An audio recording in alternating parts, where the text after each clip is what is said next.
മറ്റു റിപ്പോർട്ടുകളിലേക്ക് കൂടി. വയനാട് തലപ്പുഴയിൽ ഇറങ്ങിയ കടുവയുടെ ദൃശ്യങ്ങൾ CCTV-യിൽ പതിഞ്ഞു. തലപ്പുഴ പാൽ സൊസൈറ്റിക്ക് അടുത്ത് കഴിഞ്ഞ ദിവസം കടുവയുടെ കാൽപ്പാട് കണ്ടിരുന്നു. തുടർന്നാണ് കടുവയുടെ ദൃശ്യം CCTV-യിൽ പതിഞ്ഞത്. കടുവയുടെ ദൃശ്യം ജനം TV-ക്ക് ലഭിച്ചു. അർജുൻ PS ചേരുന്നുണ്ട് വിവരങ്ങളുമായി. അർജുൻ, അപ്പോൾ സംശയങ്ങൾ ദൂരീകരിക്കുന്ന തരത്തിലേക്ക് തന്നെയാണ് ഈ ദൃശ്യങ്ങൾ സൂചിപ്പിക്കുന്നത്. കാരണം അവിടെ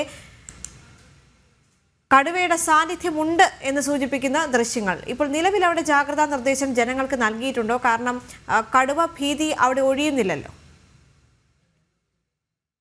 തീർച്ചയായും ഈ പ്രദേശത്ത് ഇത്തരത്തിൽ കടുവയുടെ സാന്നിധ്യമുണ്ടായിരുന്നു. പല സ്ഥലങ്ങളിൽ നിന്നും കാൽപ്പാടുകൾ കണ്ടിരുന്നു. ഇതാദ്യമായാണ് ഇത്തരത്തിൽ ക്യാമറയിൽ ഈ കടുവയുടെ ദൃശ്യം പതിയുന്നത്. പഞ്ചായത്തിന്റെ ഭാഗത്തു നിന്നും കൃത്യമായ നിർദ്ദേശങ്ങൾ ജനങ്ങൾക്ക് നൽകിയിട്ടുണ്ട്. കാടുള്ള ഭാഗത്തേക്ക് പോകരുത്, ആ പ്രദേശത്തേക്ക് പോകരുത്, മാത്രമല്ല രാത്രികാലങ്ങളിൽ പുറത്തിറങ്ങരുത് എന്നതടക്കമുള്ള നിർദ്ദേശങ്ങൾ ഇപ്പോൾ തന്നെ പഞ്ചായത്ത് അധികൃതർ നൽകിയിട്ടുണ്ട്. എന്നാൽ തന്നെയും നാട്ടുകാർ വലിയ രീതിയിലുള്ള ഒരു പ്രക്ഷോഭത്തിനാണ് ഇപ്പോൾ ഒരുങ്ങുന്നത്.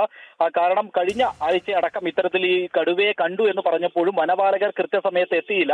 അവർ എത്തിയത് തന്നെ ഇത്തരത്തിൽ കുറെ സമയം കഴിഞ്ഞാണ് എത്തിയതെന്നും 2 ദിവസം കഴിഞ്ഞാണ് എത്തിയതെന്നും അത് കഴിഞ്ഞാണ് ഈ പ്രദേശത്ത് പരിശോധന നടത്തിയെന്നുമാണ് ഇത്തരത്തിൽ നാട്ടുകാരുടെ പ്രധാനമായിട്ടുള്ള ഒരു ആക്ഷേപമുള്ളത്.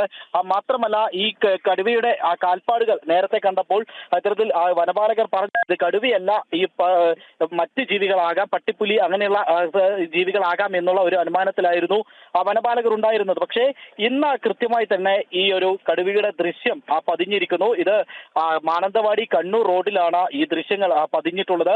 തൊട്ടടുത്ത് തലപ്പുഴ ടൗൺ ആണ്. ആ ടൗണിലേക്ക് ഈ കടുവ ഇറങ്ങുവാണെങ്കിൽ അത് വലിയ ഒരു ഭീഷണിയായി തീരും. മാത്രമല്ല തൊട്ടപ്പുറത്ത് തന്നെ കൂടുതൽ ജനവാസ മേഖലകൾ ഉള്ളത് തന്നെ വലിയ ഒരു ഭീതിയിലാണ് ജനങ്ങളുള്ളത്. ഈ പ്രദേശത്തൊക്കെ കർഷകർ കൂടുതലുള്ള സ്ഥലങ്ങളാണ്. കൂടുതലും കൃഷിയാണ് ഇവരുടെ ഒരു വരുമാന മാർഗം എന്ന് പറയുന്നത്. അതുകൊണ്ട് തന്നെ ഈ പ്രദേശങ്ങളിലൊക്കെ രാവിലെയും വൈകുന്നേരവും ഒക്കെയായ ആളുകൾ ഇത്തരത്തിൽ ഈ കൃഷിയിടങ്ങളിൽ ഉണ്ടാവുക പതിവാണ്.